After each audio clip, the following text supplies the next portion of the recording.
What's going on, guys? My name is Matt and I'm going to help you automate your fitness business. Now today I've got a video about the best systems you can possibly have to onboard your clients, and I'm going to go through these systems conceptually and not the actual build of them.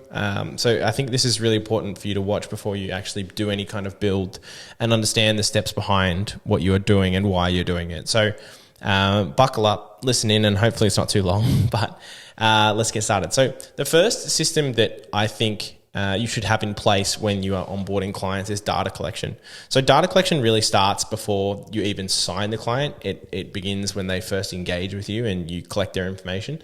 But you really should be keeping this in a one, safe place, just in case you lose it, or two, it allows you to kind of predict trends. So in your onboarding forms and also your lead inquiry forms, if you've got questions that are specific to your niche, are you trying to lose weight because of XYZ, or are you trying to give me the reason you are trying to lose weight? And if you have a common answer between all of those, then you can start tailoring the rest of your business to those specific people because you seem to resonate with them the most. The data collection side of things, having that and you can make decisions based on that data is so powerful because it can help you. Make so much more money by going deep on your niche. So data collection, a really good entry into that is Google Sheets, and just having a master sheet of all the people's leads, all the people's information, your leads, when they onboard, answers to their onboarding surveys, all that kind of stuff.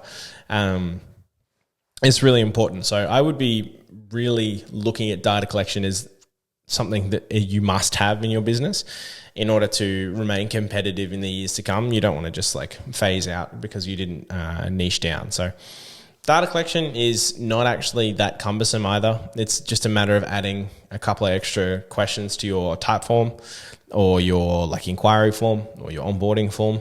Your onboarding form should be comprehensive anyway, and it really just allows you to improve. Now, data collection should happen automatically. You shouldn't be entering in this information, step every single time you get a lead. So it should really look like this. If you have, let's just draw here. So if you have a lead form here, you should be using a tool like Zapier or Z for Zapier to update your records. You should never do this manually. It's too time consuming. And you'll forget and you'll do all that kind of stuff. So you have your inputs coming in here. These are good arrows by your clients. So it could be onboarding or inquiry or booked appointment. And then that gets added to your records here. So records. This is very bad. Records. So that's one thing that you should really be doing. And if you're not already doing that, you are at a major disadvantage. The next one is actually information processing. So a little bit of what I just mentioned, but allows you to actually transform that information. So when I say information processing, what I mean is taking those inputs, so all of those inputs that we were just talking about, and using it to do something. So, someone could give you their name, their email, their phone number, how many times a week you'd like to train, what exercises can't you do? What exercises can you do? You should be taking all that information and then processing it in a way that allows you to help coach these people. So, you might have Sally here, who has all of these, all this information that she's given you. And for you, if you're working with a lot of clients, you might forget about Sally. You might forget, what was the injury that she had. And it's going to make Sally feel really poor if you don't remember those things. So what you should do is, in a way that makes sense to you, because every business is a little bit different, but you should take this information, put it through some kind of AI, right? And you should build a client profile of this person, and they should, whenever you onboard someone, they should be put in a folder. This is a box, but it signifies the folder. And you should have a client profile in here. So client profile. Promise I'm getting my tablet, so this is going to be better in the future. But You should then have a client profile which lists all of this information. So it's not just in your onboarding or your inquiry form place, but it then like lists it all out and then provides a summary. So an S for summary of all the information about that person. So you can even get crazy with it and ask it like, like how do you think this person is going to respond best to coaching? What should I take into account about their personality? If you can get enough information on someone, you can tailor your coaching experience entirely to that specific person. And if you don't, then I think you're just putting yourself at a disadvantage. It allows you to think faster, so you don't have to remember. You can retrieve information from a storage instead of having to think about the time that you went through it with them. So next one that we've got is, so that's real simple. These aren't complicated. These are actually really simple things. So the next one is client tracking, which is real common, not common. It's real simple, but people don't do it. So client tracking, similar to data collection, you should track at what stage someone is at during your coaching. So 1, 2, 3, 4, 5, these are weeks. You should have a way to look at how many people are in week 1, how many people are in week 2, how many people are in week 3, 4, and 5. This is terrible. Now, the reason you want to be able to do this is so you can see where I would call them flight risk zones are. 6, 7, 8. Let's go here. So if you have 12-week coaching, right, 9, 10, 11, 12, you have 12-week coaching and you notice that people in week 8 start to drop off. So their results are going up like this, and then, it's my cousin's wedding.